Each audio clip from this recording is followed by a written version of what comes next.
30 ग्राम वजनाचो पाव 3 रुपया तर 50 ते 55 ग्राम वजनाच्या पावाची किंमत 5 रुपया जातली। ही दरवाढ 1 जुलै सावन लागू जातली अशें अखिल गोंय बेकर्स संघटनेचे अध्यक्ष पीटर फर्नांडीस हांणी सांगला। वाडटी म्हारगायेक लागून पाव बेकर्सवाल्यांक परवडनात। गोंयकार बेकर्स ह्या वेवसायाकडेन फाट करतात। तशेंच सरकारा कडल्यान पाववाल्यांक कसलोच आदार मेळना।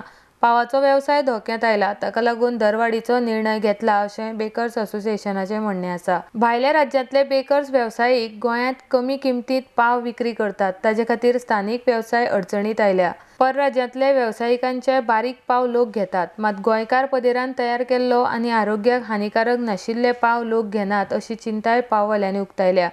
मनोहर पर्रीकार मुख्यमंत्री आसतना ताणें बेकर्स वेवसायिकांक 3 रुपया दरान पावाची विक्री करची आनी प्रत्येक पावा फाटल्यान सरकार तांकां 1 रुपया अनुदान दितले अशें आश्वासन दिल्लें।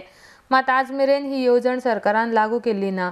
राज्यांत सगळ्या वेवसायिकांक योजना आनी आधारभूत किंमत दिली वता, पूण गोंयकार पाव वेवसायिकांचेर सरकारान दुर्लक्ष केलां अशी खंत पाव वेवसायिकांनी उक्तायल्या। हे विशीं मुखेलमंत्री लक्ष्मीकांत पार्सेकर हांकां मेळोवन तांचे मुखार समस्या मांडपाचो निर्णय अखिल गोंय बेकर्स असोसिएशनान घेतला। आरडेक्स गोवा ब्युरो रिपोर्ट।